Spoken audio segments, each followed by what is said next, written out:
Welcome back to the most delicious place on earth. Sometimes you just need a sandwich. And it is a scientific fact that a sandwich made by someone else is always the better sandwich. It's true, think about it. You know, it's like soup, same way. Also, when thinking of sandwiches, sometimes you just want filthy and all the right reasons. This is it, the ooey-gooey charcuterie sandwich. Let's get into the action. So we got this gorgeous Brie cheese, one of my favorites, especially on the grill. It gets soft, it gives us that gooey effect, you know, and just, oh, wow. That's what I'm talking about, wow. Right? We're naughty already, you know what I mean? We haven't done anything. I'm loving this Kamado Joe carbon steel half moon pan.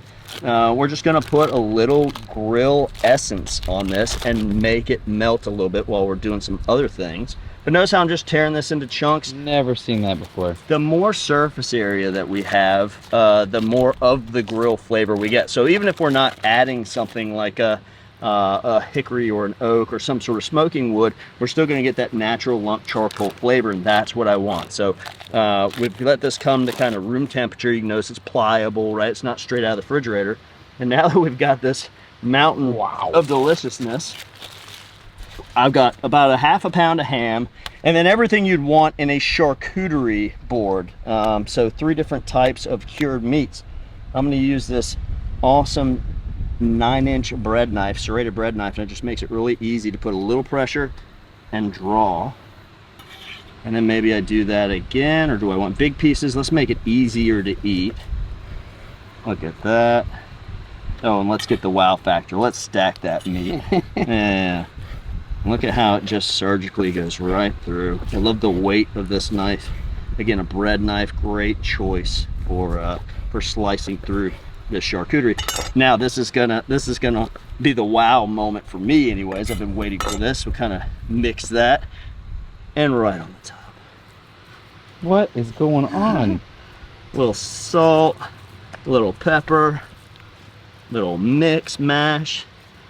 Look at that. Okay, now I've got my grill stabilized at 400 degrees. Let's go on over and let's slide that beauty in. I'm gonna go on the direct side. And again, so 2 things are gonna happen here. We're gonna get melty, gooey, delicious, but we're also using the natural lump charcoal to give us that of the grill flavor. This is gonna taste like it came out of an oven. This is gonna be of the grill. So that's a mountainous amount of deliciousness. Notice this big old great piece of bread that I've got. Not all sandwiches need to be cut directly in the middle. I'm gonna make kind of a boat here to use the majority of that filling. So I'm gonna cheat towards the top, right? So almost like a soup bowl. I'm gonna leave that there, but I'm gonna use my hands here and just dig this out and create a well for all that smoked charcuterie. I'm starting to see it. And cheese. Yeah, see what's going on here? Starting to see it. What he did there? Huh? I want to take a little bit of butter. As you new to the channel, we like to say butter's a gift. Oh, geez. I've got the cast iron on here. I could put this on the cast iron. It doesn't matter, but I think I like the connectivity here. Wow. And we like whatever that is, we like that. And we're going to put this beauty on here as well. And let's just kind of close that dome for a minute. Beautiful. Notice I get a little bounce here. It looks more pliable. Got a little toasty look there. I like that. Look at the ooey gooiness going on the edges there. We'll just kind of rotate that a little bit. I imagine we're going to have a very nice toasted top here. Hey, take it easy. Let's bring, well, we'll leave this guy here.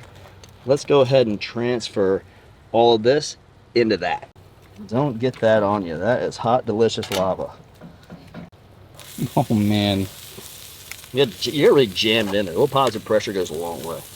Just when you think you got enough in there, nope, still going.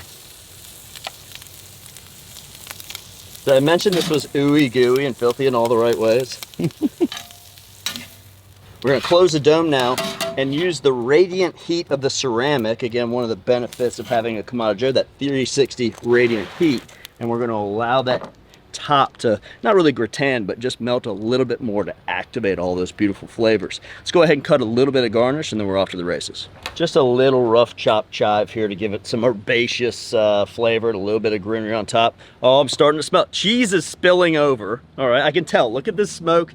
It's telling me, hey, let's get out of the grill. That bread knife as a spatula. We're gonna kind of we're gonna support the sides here. Cheese.